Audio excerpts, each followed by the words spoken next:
나오신 여러분 환영하고 축복합니다. 드디어 가나안 정복 전쟁이 오늘 이제 6장부터 시작이 됩니다. 첫 번째 싸움이 여리고에서 일어납니다. 그 가나안 정복 전쟁은 크게 세 가지 형태로 진행이 되는데, 첫 번째는 이제 여리고가 요단강을 건너서 바로 있는 그 성읍이기도 하고, 그곳이 가나안 땅의 가장 이제 중앙 지역, 중부 지역이라고 할 수 있습니다. 그래서 여호수아와 이스라엘 백성들이 중부 지역을 먼저 점령을 합니다. 그리고 그 다음에 남쪽으로 갑니다. 남쪽으로 가서 남부를 점령하고, 그리고 이제 마지막에 북쪽으로 가서 북쪽 지방을 상대로 전쟁을 합니다. 그리고 이제 그 여러 가지 전쟁 중에서 가장 중요한 전쟁이 오늘 우리가 살펴볼 여리고 전쟁입니다. 이 여리고 전쟁은 너무 유명하지요. 여러분들 뭐 다 아시리라고 생각합니다. 이제 이 여리고 전쟁이 칼로 싸워서 승리한 전쟁이 아니고 전혀 다른 방법으로 주위를 돌고 나팔을 불러서 그렇게 해서 이제 승리한 전쟁입니다. 도대체 이 전쟁은 무슨 전쟁인가? 하나님께서 우리에게 말씀하시고자 하는 그 메시지가 뭔가? 이게 무슨 일인가? 왜 그걸 빙글빙글 돌아야 하고 나팔을 불러야만 했는가? 그걸 우리가 살펴보려고 합니다. 지난 시간에 우리가 이제 여호수아가 여호와의 군대 대장을 이제 그 여리고 성으로 가다가 만나는 장면을 살펴봤습니다. 그 여호와의 군대 대장이 뭐라고 합니까? 내 신발을 벗으라. 이곳은 거룩한 땅이라. 거룩한 곳이라. 이렇게 이제 명령을 하고 여호수아가 그대로 행합니다. 이게 이제 모든 전쟁의 핵심입니다. 신발을 벗는 일입니다. 신발을 벗는 일. 우리가 싸워야 할 전쟁, 진짜 전쟁은 평생 이 싸움을 하죠. 신발을 벗는 싸움입니다. 우리 주권을 내려놓고 내 생각과 내 계획을 다 내려놓고 그리고 성결한 삶을 향해서 나가는 싸움입니다. 그 싸움이 이 신발을 평생 벗고 또 벗고 그런 싸움입니다. 여리고 전쟁에 들어가기 앞서서 이 여리고 성이 어떤 성인지 우리가 잠깐만 이제 보도록 하겠습니다. 그림을 보시면 여리고 성은 그렇게 이제 큰 성은 아닙니다. 평수로 따지면 한 10,000평이 좀 안에 10,000평 정도 되는 그 땅이죠. 그래서 근데 이제 거기 가운데만 사람들이 살았던 것이 아니고 이제 그 성읍 그 성벽이 이중으로 돼 있는데 그 사이에도 사람들이 살았습니다. 그래서 이제 대충 이제 계산을 해보면 몇천 명 정도입니다. 이스라엘 백성들이 지금 군인만 몇 명이죠? 60만 명입니다. 이제 어린아이까지 다 합치고 그러면 200만 명이 넘는 어마어마한 군대죠. 60만 명. 그럼에도 불구하고 몇천 명밖에 되지 않는 여리고성이 굉장히 강력한 성이었습니다. 여리고성에 대해서 고고학자들이 굉장히 관심이 많았습니다. 그래서 오래전부터 저 성을 갖다가 어떻게든 발굴해 보고자 이제 노력을 했었는데, 이제 그 결과가 언제 이제 본격적으로 드러나는가 하면 1950년입니다. 1950년에 그 밑에 이제 파다가 이제 뭐 이렇게 나오는데 그 유적들이 나오는데 캐넌이라는 분이에요. 캐넌이라는 분이 이제 그걸 아주 세세하게 발굴을 합니다. 그래서 지금은 저기에 대해서 뭐 전혀 이견이 없습니다. 옛날에는 진짜 뭐 여리고 성이 있었는가 없었는가 그걸로 막 싸우고 그랬는데 지금은 일치합니다. 그 시기도 딱 나옵니다. 성이 무너져 있는 게 발견이 되어 있는데 그 성이 BC 1400년 후기 청동기 시대 때 그게 이제 나와 있습니다. 이제 아주 유적 발굴이 잘 돼가지고 상세하게 우리가 알고 있는데 한번 그 다음 장 넘겨주십시오. 예, 저렇게 이제 이중벽으로 되어 있습니다. 앞에 맨 밑에 보면은 주춧돌처럼 주추가 돌로 쌓여져 있습니다. 저게 5m입니다. 5m. 5m면 한 2층 높이 정도 되죠. 2층 높이 되고 그 위로 성벽이 8m가 쌓여 있는데 벽돌 그 흙으로 만든 벽돌로 저렇게 8m 정도가 쌓여 있고 그 성 위에가 이제 한 2m에서 2.6m 정도 되는 두께입니다. 근데 그 성벽이 집이기도 하고 막 그렇습니다. 혼재되어 있고, 근데 이제 안에 내벽이 있죠. 내벽이 있는데 굉장히 높습니다. 그 고도차가 얼마나 되냐면 14m입니다. 14m면 몇 층 정도 될까요? 3m씩 치면은 5층, 6층 정도 더 높은 곳에 내벽이 있는 겁니다. 내벽도 동일하게 굉장히 높습니다. 그래서 저기를 침공한다는 것이 절대로 쉽지 않습니다. 굉장히 견고한 성이고 정복하기 힘든 그 성인데, 유적을 이렇게 발굴하다 보니까 이제 발견한 것이 어떤 것이 있는가 하면 다 허물어져 있는데 일부 구간이 허물어지지 않았습니다. 거기가 어딜까요? 이제 그래서 고고학자들이 그렇게 생각합니다. 여기가 라합의 집이었구나, 뭐 이런 생각을 합니다. 아무튼 이제 1절을 보겠습니다. 1절 한번 보시기 바랍니다. 이스라엘 자손들로 말미암아 여리고는 굳게 닫혔고 출입하는 자가 없더라. 여리고가 굳게 닫혔고 출입하는 자가 없다고 합니다. 이제 성문을 굳게 이제 걸어 잠근 거죠. 봉쇄를 했습니다. 그러면 도대체 그 성에 어떻게 들어갈 수 있는가? 성이 크지 않는 성인데 이제 성문을 걸어 잠그고 그 사람들은 어떻게 살까? 그러면 성읍 안에 있는 사람들은 발굴을 해보니까 안에 우물이 있었습니다. 그래서 물 문제는 없습니다. 그리고 이게 이때가 언젠가 하면 그 추수기입니다. 밀과 보리를 추수하는 시기여서 유적을 발견했는데 막 곡식이 탄 것들이 굉장히 많이 발견이 됐습니다. 그래서 이제 우리가 추측할 수 있죠. 그 추수를 하고 나서 어마어마한 곡식을 쌓아두고 거기서 이제 문을 꽉 닫고 우리는 이제 아무도 못 들어오겠다, 우리도 나가지도 않는다, 이런 상황이 여리고성의 전략이었습니다. 근데 그런 견고한 성을 어떻게 싸워서 이길 수 있는가?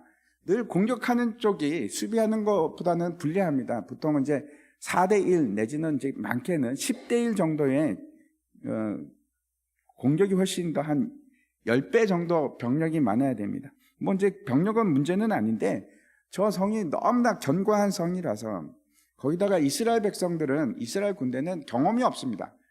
특별히 저렇게 공성전, 성을 공격하는 그런 노하우가 없습니다. 광야에서 계속 살았기 때문에 저런 거는 본 적도 없습니다. 경험이 없는 상태인데 어떻게 싸울 것인가? 하나님이 말씀을 하십니다. 2절과 3절 한번 보시기 바랍니다. 여호와께서 여호수아에게 이르시되, 보라, 내가 여리고와 그 왕과 용사들을 내 손에 넘겨주었으니 너희 모든 군사는 그 성을 둘러 성 주위를 매일 한 번씩 돌되 엿새 동안을 그리하라. 이렇게 말씀을 하십니다. 첫 번째입니다. 이게 하나님께서 뭐라고 말씀하시는가 하면, 여리고와 그 왕과 용사들을 내 손에 넘겨주겠다. 이거는 이제 분명히 전쟁이 시작되지 않았습니다. 처음인데 하나님께서는 이미 그 전쟁이 끝났다, 완료형을 씁니다. 너희 손에 붙여주리라, 너희에게 승리를 주리라. 이제 전쟁은 끝났다, 네가 승리했다 하는 말씀입니다. 전투가 시작되기 전에 이미 그 결과를 하나님께서 말씀하시고 통보를 합니다. 중요한 것은 어떻게 싸울지, 아니면 얼마나 걸릴지, 뭐 어떤 방법을 쓸 것인지, 그런 게 아니고, 그런 거하고 상관이 없습니다. 하나님께서 그 전쟁에서 승리하신 겁니다. 이것이 모든 전쟁에, 우리가 싸울 모든 전쟁의 기본 지식입니다. 우리도 똑같은 전쟁을 하는데, 여러분 어떤 전쟁을 하고 계시든지 잘 들으십시오. 어떤 싸움을 지금 하고 있든지, 나는 절대 이길 수 없어, 나는 포기할 거야. 아니요. 하나님께서는 모든 싸움에서 우리에게 이미 승리를 주셨습니다. 도망가지 마십시오. 나는 못 이겨, 그렇게 하지 마십시오. 그게 어떤 전쟁이든 상관이 없습니다. 승리했다니까요. 포기하고 하는 것은 지금 하나님 명령에 순종하는 것이 아닙니다. 순종할 뜻이 없음을 말하는 겁니다. 믿음으로 승리한 것을 알고 그 일에 직면하는 겁니다. 믿음으로 그 일을 직면하십시오. 그리고 순종하는 겁니다. 제가 이제 책 얘기를 하나 말씀드리면 이거 싫어합니다. 레베카라는 이제 여성이 있었는데 18살이고 그 동생이 이제 에미라는 여자였는데 이제 11살입니다. 둘이서 약간 시골 동네인데 거기 이제 가게에 갔다가 이제 그 악당 괴한들에게 납치를 당합니다. 그래가지고 끌려간 곳이 그 캐넌 브릿지라고 하는 곳으로 끌려갑니다. 납치를 당해서 끌려가서 즉 캐넌 브릿지가 이제 계곡에 있는 아주 높은 다리인데 거기서 끌려가고 아주 잔인하게 구타를 당하고 레베카가 강간을 당합니다. 강간을 당하고 그 동생하고 둘이를 이제 그 다리에서 밀어버렸습니다. 이제 밀려서 이제 동생은 떨어져서 익사해서 죽고 그 레베카가 혼자 살아남았는데 이제 골절 당하고 그렇죠. 간신히 살아납니다. 그리고 나서 이제 그 가해자들하고 법정 투쟁을 하는데 그 가해자들이 풀려납니다. 얼마나 여러분 분노가 크겠습니까? 그래서 레베카가 자살을 시도합니다. 분노 때문에 또는 동생을 지키지 못한 그 죄책감 때문에 그리고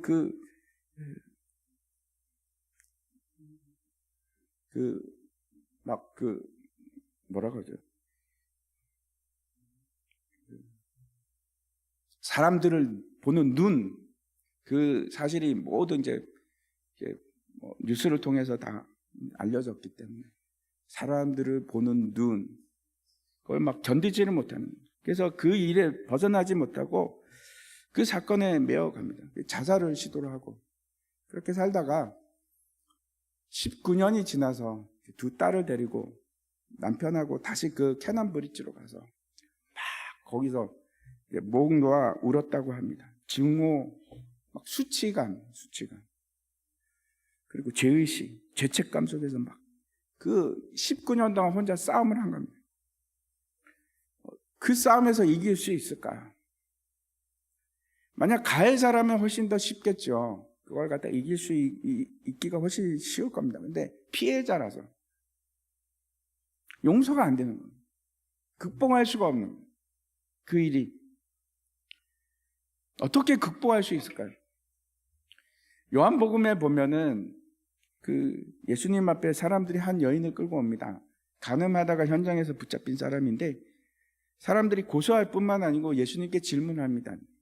모세의 율법에서는 이런 여자를 돌로 쳐 죽이라고 했는데 당신은 뭐라고 말하겠습니까? 상당히 의도적입니다. 그렇죠? 예수님을 함정에 빠뜨리기 위한 의도적인 상황인 것은 분명한데 예수님께서 이제 바닥에다가 글을 적기 시작합니다. 그리고 이제 말씀을 하시는데 너희 중에 죄 없는 자가 먼저 돌로 치라. 그랬더니 젊은 사람이 나이 많은 사람을 쳐다보기 시작합니다. 나이 많은 사람이 자신이 없습니다. 슬슬 한 사람씩 사라지기 시작합니다. 나도 죄 없는 사람이다 이렇게 말할 수 있는 자신 있는 사람이 누가 있겠습니까?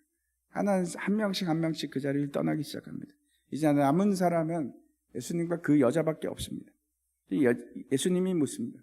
너를 고소하던 자들이 다 어디로 갔느냐? 너를 정죄할 자가 없느냐?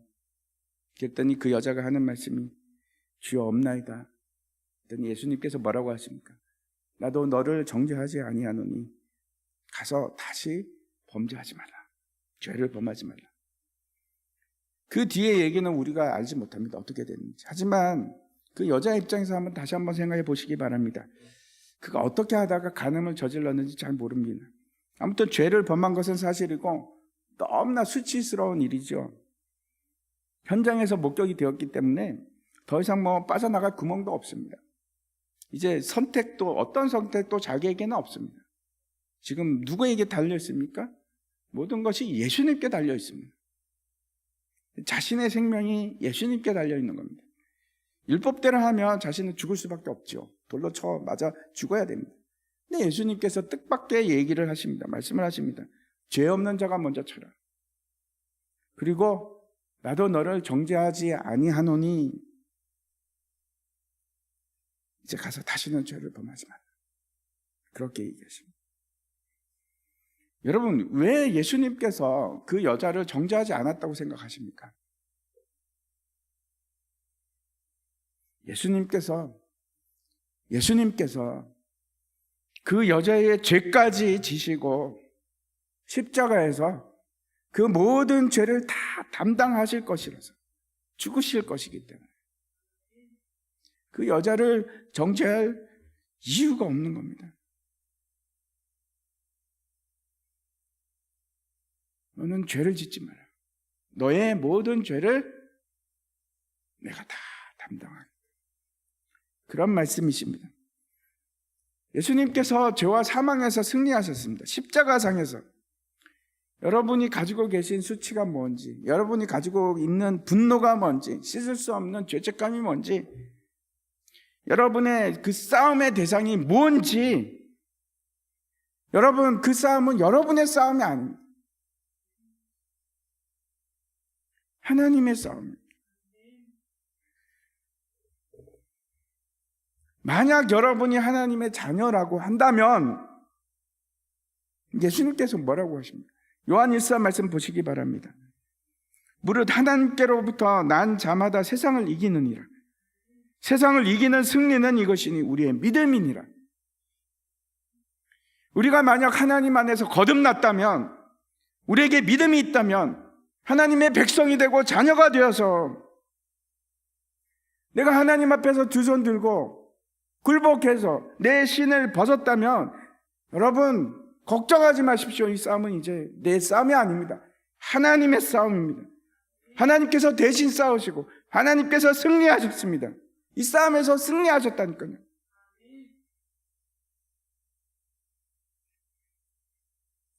골고다 언덕에서 승리는 그냥 말로만, 그냥 뭐 생각에만 머무는 그런 사건이 아니고 실제로 일어났고 실제로 승리하셨고 누구도 부인할 수 없는, 우리에게 있어서는 실체입니다.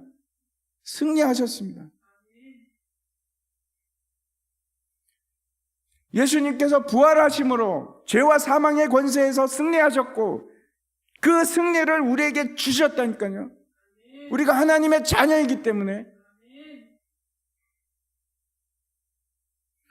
포기할 것도 없고 낭망할 것도 없고 실패할 것도 없습니다. 이미 이겼습니다. 이미 끝났습니다. 그냥 우리가 해야 할 것은 뭔가 하면 여리고 성으로 가서 그 거대한 성, 이기지 못할 것 같은 그 성으로 가서 거기를 도는 겁니다. 그 자리로 가는 겁니다. 직면하는 겁니다. 생각해 보십시오. 지금 전쟁을 하러 가는 게 아닙니다. 주위를 돌러 갑니다. 어쩌면 그런 생각이 들지도 모르겠습니다. 그냥 지나가지. 뭐 여리고 꼭 정복해야 되나? 돌아가면 되지. 그 주위를 돌다가 화살이라도 맞으면 어떡해? 두려운데? 두려워하지 마십시오. 그리로 가십시오. 여리고로 가십시오. 거기 답이 있어요. 왜 하루에 한 바퀴씩 돌아야 되는지 이유를 잘 모르겠습니다. 어쩌면 우리가 알지 못하는 비밀이 있을지도 모르겠어요. 완전히 무너질 때까지, 안식으로 들어갈 때까지 거기로 가십시오.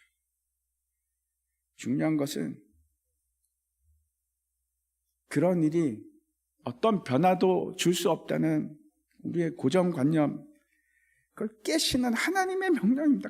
가라고 하니까 가는 겁니다. 거기 가서 뭐 할 건데 모릅니다. 그냥 순종하는 겁니다. 가라니까. 돌아라. 하루 돌고 또 돌아라. 돌아도 변화가 없습니다. 그래도 계속 가는 겁니다.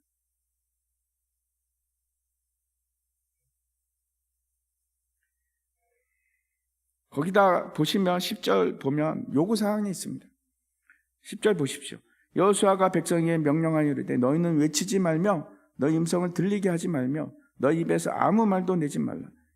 그리하다가 내가 너희에게 명령하여 외치라 하는 날에 외칠지니라. 침묵을 요구하십니다. 침묵을.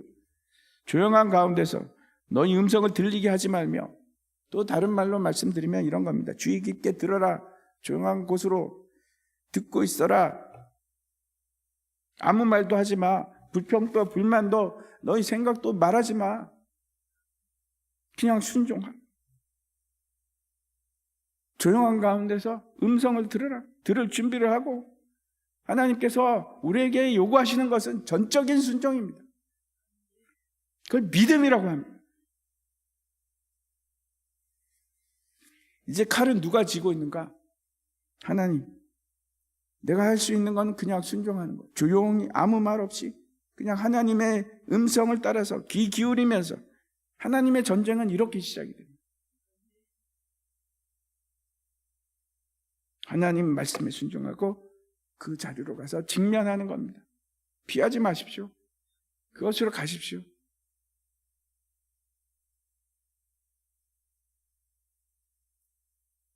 다시 말씀드립니다. 우리가 할 것은 순종함으로 여리고 성으로 가는 겁니다. 하나님께서 두 번째 요구하는 것이 있습니다. 4절과 5절입니다. 제사장 7은 7 양각 나팔을 잡고 언약궤 앞에서 나아갈 것이요, 7째 날에는 그 성을 7번 돌며 그 제사장들은 나팔을 불 것이며, 제사장들이 양각 나팔을 길게 불어 그 나팔 소리가 너에게 들릴 때에는 백성은 다 큰 소리로 외쳐 부를 것이라. 그리하면 그 성벽이 무너져 내리리니 백성은 각기 앞으로 올라갈지니라 하시며, 두 번째 요구하시는 것은 어떤 것인가 하면 언약궤를 가운데 두랍니다. 어떻게 하면 이제 어떻게 되는가 하면, 먼저 무장한 군사들이 앞으로 갑니다. 그리고 나서 그 뒤를 따르는 게 7명의 제사장입니다. 각 손에는 양각 나팔을 들고 따라갑니다. 그리고 그 뒤에는 누가 따르는가? 언약궤.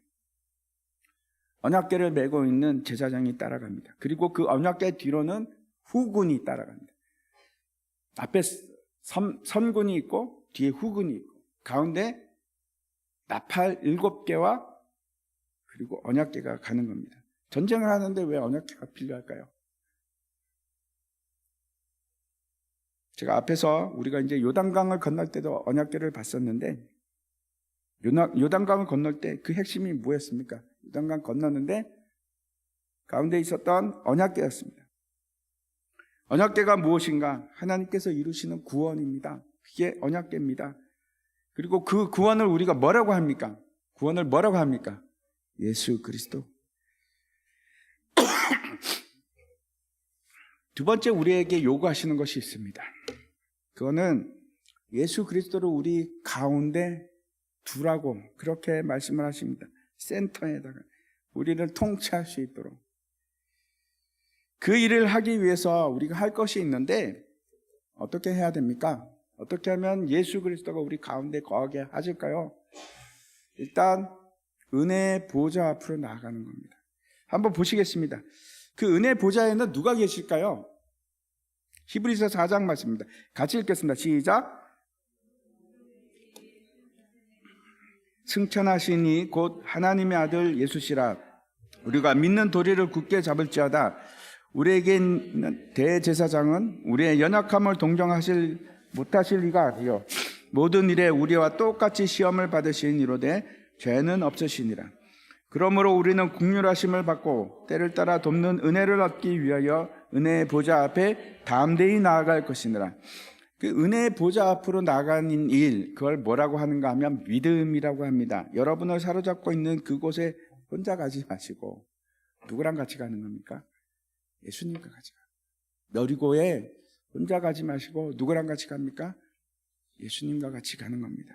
앞에서 제가 캐넌 브릿지 얘기를 했었는데, 레베카 19년 만에 그곳으로 가서 엉엉 웁니다. 근데 누구랑 같이 가는 거예요? 예수님과.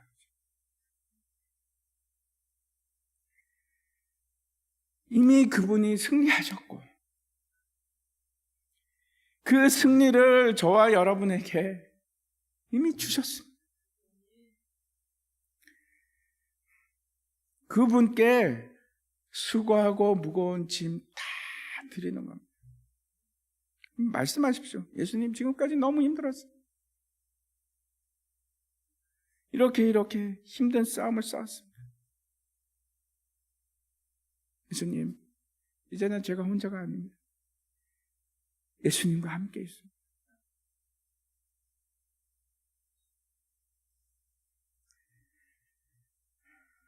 저는 예수님께서 싸우시고 승리하셨고 저는 그 뒤로 가겠습니다. 주님 뒤로 가겠습니다.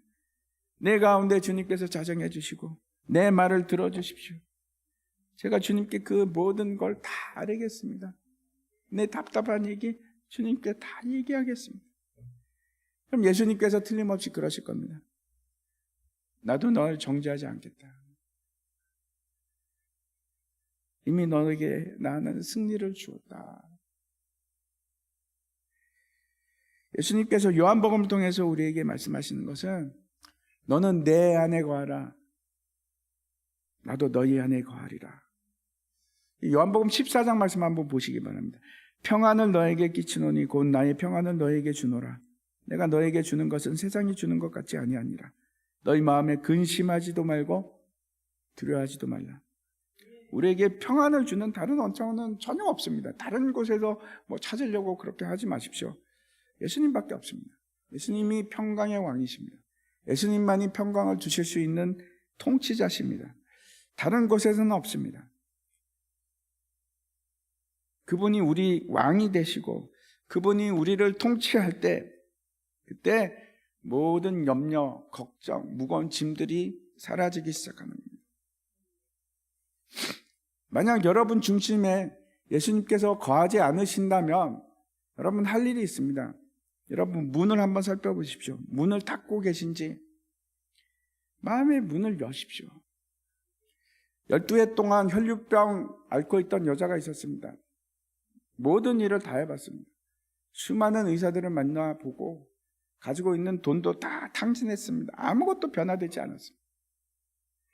그가 마지막 희망을 걸었던 것은 예수님. 내가 그의 옷자락에 손만 댈 수 있다면, 내가 그의 옷자락에 손만 댈 수 있으면 내가 나으리라. 내가 회복되리라. 필사적으로 예수님을 찾아갑니다. 그리고 그 옷에 손을 댑니다. 우리가 많은 일을 할 필요가 없습니다. 예수님이 내 가운데 들어오기 위해서 많은 일을 요구하지 않으십니다.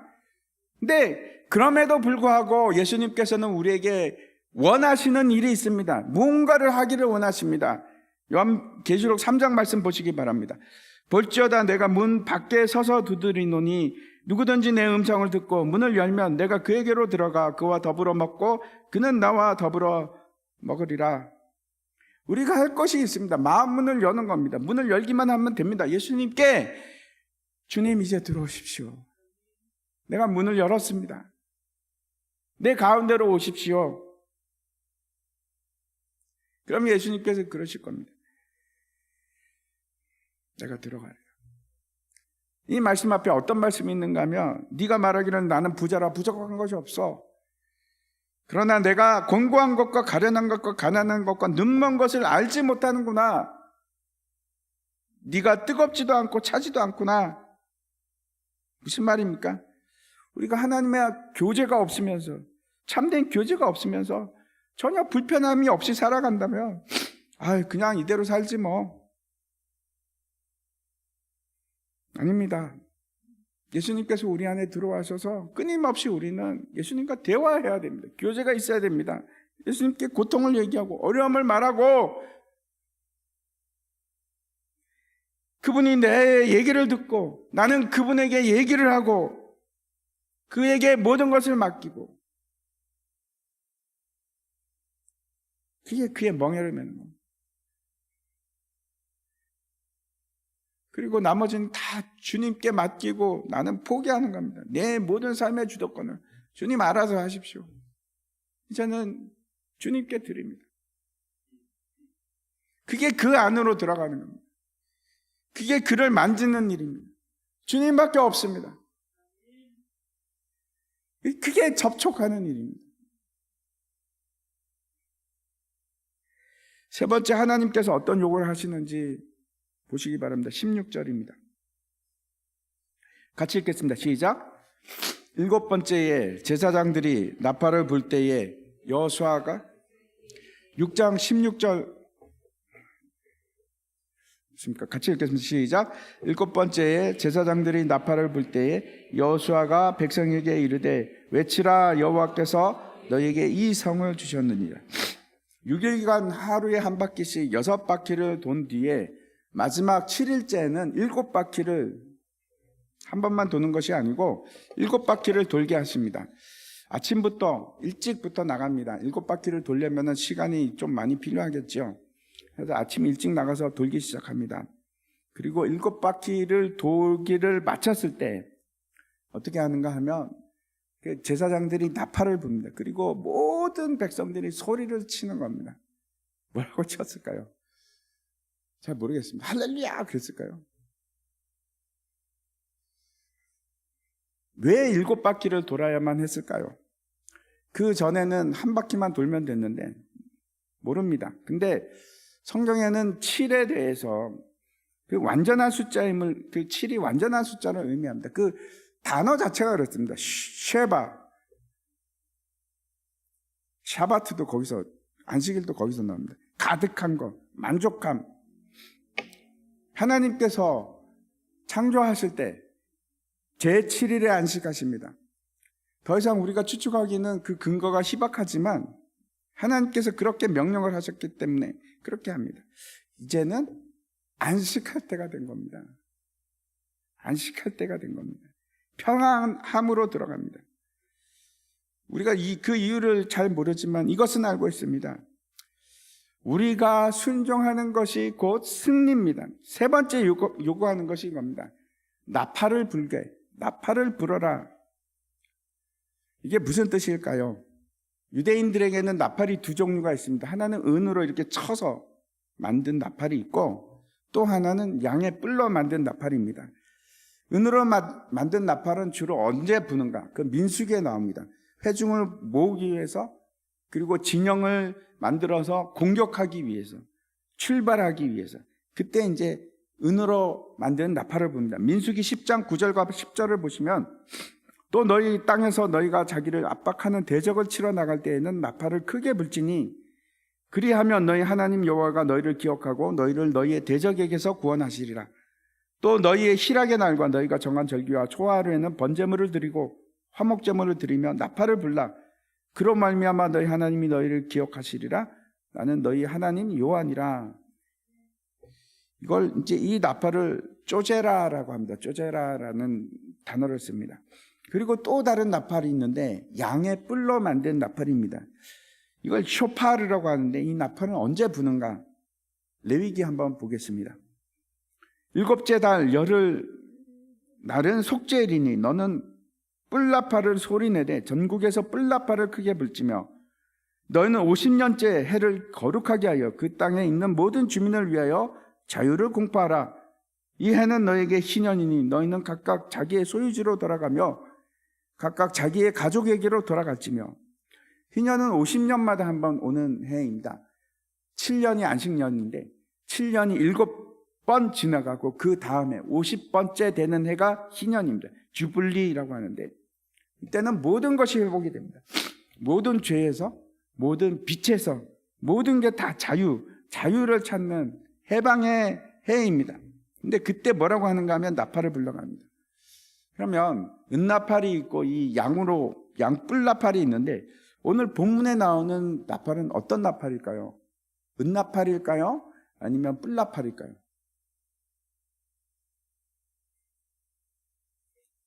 은나팔은 언제 부는가? 소집을 위해서, 전쟁을 위해서. 근데 뿔 나팔은 은혜의 해,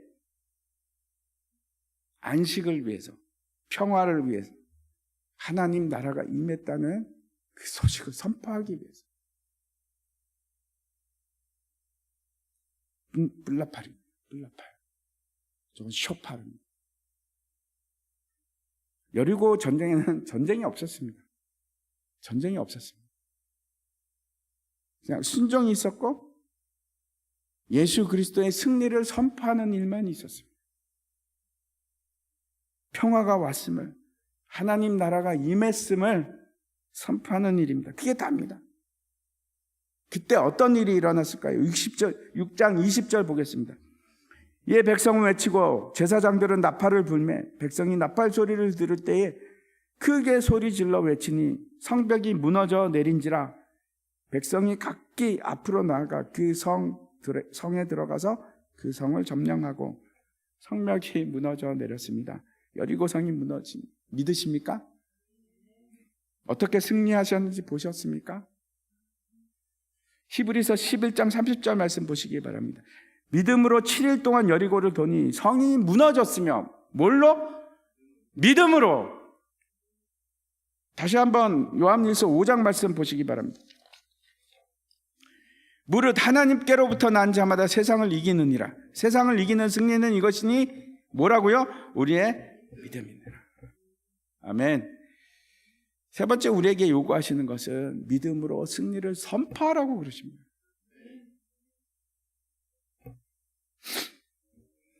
믿음이라는 것은 증거가 있어서 그걸 얘기하는 걸 믿음이라고 하지 않습니다. 그건 그냥 진실이라고 하거나 아니면 지식이라고 하거나 안다고 그걸 믿음이라고 하지 않습니다. 믿음이라는 것은 어떤 건가 하면 증거가 없음에도 불구하고 하나님의 말씀을 신뢰하고 그의 능력을 내가 신뢰하는 일입니다. 그게 믿음입니다. 그리고 그 말씀에 순종하는 것이 믿음입니다. 이제 제가 말씀을 마치려고 하는데 첫 번째 여러분 기억하십시오. 우리가 하나님의 계획을 받아들이는 겁니다. 그걸 뭐라고 합니까? 믿음으로 순종한다고. 하나님께서 그 성을 진명케 하시고 그리고 그 성을 돌라고 합니다. 그러면 우리는 아멘 그리고 믿음으로 그 일을 하는 겁니다. 직면하는 겁니다. 두 번째 우리가 할 것이 있습니다. 하나님을 초청하는, 하나님의 임재를 내 가운데, 우리 가운데로 그가 우리와 함께 하시도록 우리의 마음 문을 여십시오. 예수님께서 마음 문을 열었는데 안 들어가실까요? 아니요, 들어오십니다.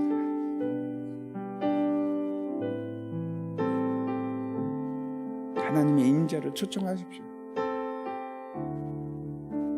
그리고 세 번째 우리가 할 것이 있습니다.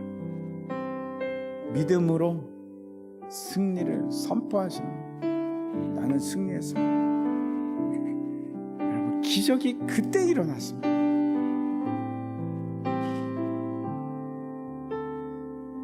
그때 기적이 일어났습니다. 아멘. 나는 승리했습니다. 누구도 이 승리를 빼앗아갈 수가 없습니다. 예수님께서 승리하셨고 그 승리를 저에게도 주셨습니다. 누구도, 감히 누구도 침범할 수 없습니다. 누구도 내 승리를 빼앗아갈 수 없습니다.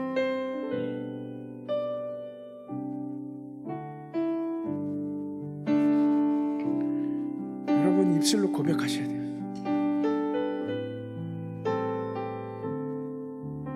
나는 승리했습니다. 믿음으로 고백하십시오.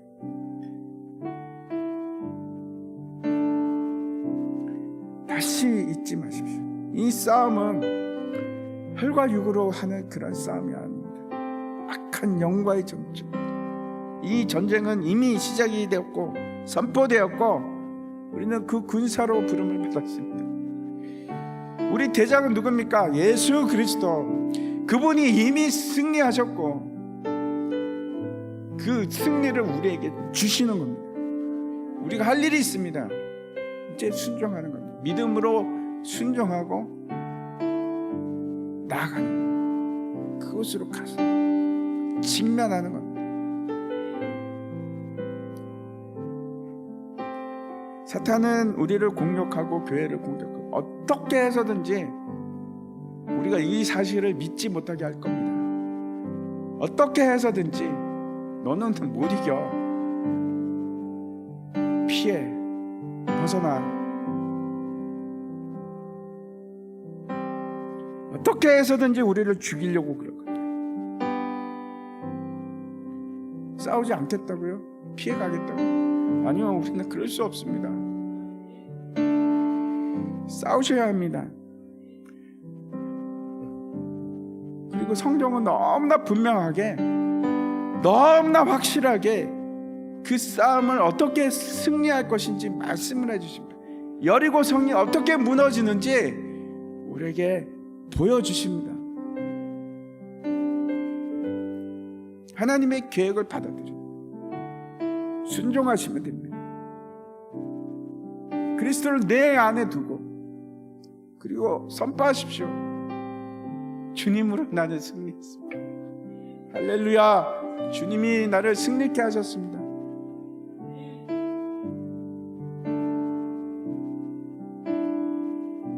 이게 우리가 전쟁에서 승리하는 방법. 어떤 전쟁이든지 똑같습니다. 그게 병이 되었던, 우울함이 되었던, 돈 문제가 되었던 상관없습니다. 모든 전쟁은 이렇게 이기는 거예요. 믿음으로 이기는 거예요. 다 함께 우리 같이 찬양했으면 좋겠습니다.